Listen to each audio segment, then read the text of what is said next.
Hi hello friends. ಇವತ್ತು ನಾನು ನಿಮಗೊಂದು ನ್ಯಾಚುರಲ್ಲಾಗಿ ಮನೆಯಲ್ಲಿನೇ ಈಸಿಯಾಗಿ ಮಾಡ್ಕೊಳೋ ಅಂಥ ಒಂದು ಸೂಪ್ ತೋರಿಸ್ತೀನಿ. ಅದು ಅನ್ನದ ಗಂಜಿಯ ಸೂಪು. ಇದರಲ್ಲಿ ಭಾಳ ಶಕ್ತಿ ಇರುತ್ತೆ.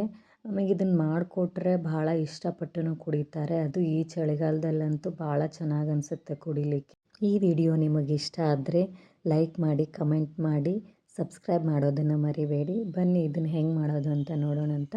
ಅನ್ನ ಮಾಡ್ತೀವಲ್ಲ, ಅನ್ನ ಮಾಡಿದ್ಮೇಲೆ ಗಂಜಿ ಬಸಿದು ಅದನ್ನು ಚೆಲ್ಬಿಡ್ತೀವಿ. ಅದನ್ನು ಚೆಲ್ಲಬಾರ್ದು. ಒಂದರಲ್ಲಿ ಬೌಲಲ್ಲಿ ಸೋಸ್ಕೊಂಡು ಅದಕ್ಕೆ ಸ್ವಲ್ಪ ಉಪ್ಪು, ನಿಂಬೆಹಣ್ಣು, ಬೆಳ್ಳುಳ್ಳಿ ಜಜ್ಜಿರೋದು, ಕೊತ್ತಂಬರಿ, ಮೆಣಸಿನ ಪುಡಿ ಕೊಂಡು ಕುಡಿದ್ರೆ ಬಿಸಿ ಬಿಸಿಯಾಗಿ ಭಾಳ ಚೆನ್ನಾಗಿರುತ್ತೆ.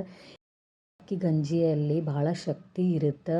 ಇನ್ಸ್ಟೆಂಟಾಗಿ ನಮಗೆ ಕಾರ್ಬೋಹೈಡ್ರೇಟ್ಸ್ ಇರೋದರಿಂದ ಶಕ್ತಿ ಕೊಟ್ಬಿಡುತ್ತೆ. ಡೈಜೆಷನ್ ಪವರ್ ಚೆನ್ನಾಗಾಗುತ್ತೆ ಇದು ಕುಡಿಯೋದ್ರಿಂದ.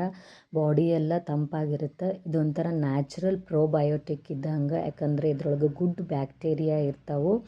ಹೊಟ್ಟೆ ಆರೋಗ್ಯಕ್ಕಂತೂ ಇದು ಭಾಳ ಒಳ್ಳೆಯದು. ಇಮ್ಯುನಿಟಿ ಬೂಸ್ಟರ್ ಡ್ರಿಂಕ್ ಇದ್ದಂಗೆ ನಮ್ಮ ದೇಹದೊಳಗೆ ನೀರಿನ ಅಂಶನ ಕಾಪಾಡ್ತೈತಿ ಮತ್ತು ಡಿಹೈಡ್ರೇಟ್ ಆಗಕ್ಕೆ ಬಿಡೋಂಗಿಲ್ಲ.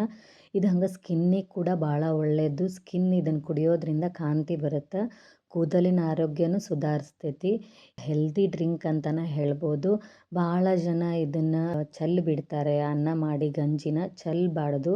ಈ ಥರ ಉಪಯೋಗಿಸ್ಬೇಕು. ಅಕ್ಕಿನ ಅನ್ನ ಮಾಡುವಾಗ ಕ್ಲೀನಾಗಿ ತೊಳೆದಿಟ್ರೆ ಈ ಗಂಜಿ ಕುಡಿಯೋದ್ರಿಂದ ಏನೂ ತೊಂದರೆ ಇಲ್ಲ. ಇದು ಭಾಳ ಚೆನ್ನಾಗಿ ಅನಿಸುತ್ತೆ. ಟ್ರೈ ಮಾಡಿ ಕಮೆಂಟ್ ಬಾಕ್ಸಲ್ಲಿ ಹೇಳಿ.